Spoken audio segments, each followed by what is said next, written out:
Thank you, Mr. Chairman, and for allowing me to wave on. I serve on the Homeland Security Committee as well, so we talk a lot about CISA, we talk a lot about information sharing, and really the point of most of these questions have been asked, but I kind of want to get to the heart of what are we missing, what do we need to do in the future? And so, Mr. McQueen, I'll start with you. You're talking a lot about Change Healthcare's attack. But maybe just describe the biggest vulnerability in the current landscape that we face right now that's unaddressed. Sure, it's wide and varied. Thanks for the question. We've spent a lot of time and energy talking about promoting interoperability in healthcare over the last dozen to 15 years, and of course that was about more efficiency, better outcomes, better quality of care, those types of initiatives. We found out in February we're interoperable in the payment space, right? So I think what was introduced in the testimony by Mr. Garcia is this idea of a review, a mapping of what's happening in the healthcare system. So I think a lot of the discussion was today about how we can't necessarily mitigate all the risks, all the varying risks. There's no complete cyber defense.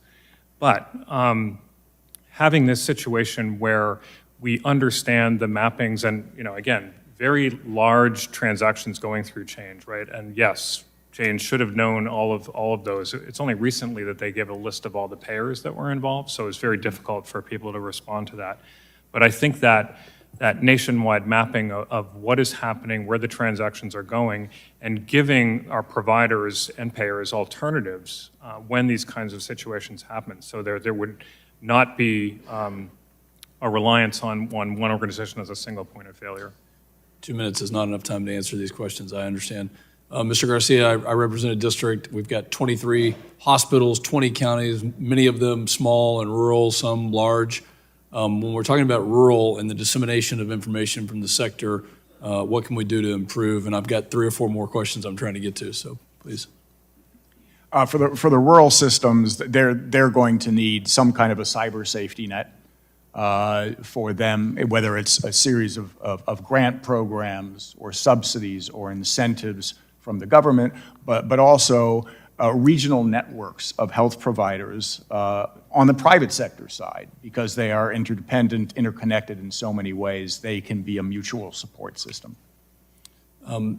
Riggi, as a hospital, how did Change Healthcare's, the attack on Change Healthcare system affect hospitals, health systems, and I'll go to you, Mr. Riggi, on, Sure. How did it affect the ability to provide health care? Obviously, initially, we were the most concerned about was the impact to patient care. So understanding who had insurance, what insurance, getting pre-authorizations, pharmacy, that was remedied fairly soon, within a week or two. Then, of course, the revenue cycle. So the lack of ability to submit claims and receive claims created additional burden and, quite frankly, diverting resources from patient care. Does the system have training in place so that just normal, everyday people who are working within the system, and I'm going to go to you, Dr. Brueggemann, here in just a second, but is there training in place to identify this, to be able to say, hey, I think we've got an issue here, and the reporting is quick?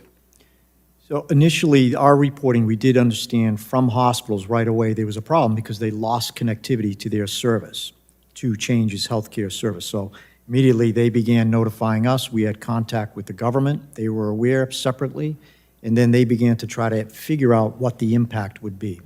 Dr. Brueggemann, as a provider, how did it affect your ability and that of other providers to do healthcare practice? Yeah, I mean, it significantly impacted our ability for revenue cash flow, right? And many of us have only a few weeks to maybe a month of cash flow on hand. And the result of this, reducing our cash flow, put people in a very difficult position to provide the care, how they were going to make payroll, how they were going to keep their doors open, how they were going to pay rent, and ultimately impacted patient care by patients receiving inappropriate bills that had not been corrected as a result of the payments from the insurance companies. So let me just ask a general question. What sort of information sharing needs to either be enhanced, or how can we better work with agencies like the FBI, CISA, and other federal agencies that are looking at this and may not be able to get the information to you? What do you need? I think I'll just opine quickly. In the spirit of the 2015 Cybersecurity Sharing Act, called for automated indicator sharing, automated sharing of malware signatures, And the government's done a great job at disseminating reports more frequently, but we need to have this done on an automated basis, almost like an antivirus service. Thank you. Mr. Chairman, again, thanks for letting me wave on, and I yield back.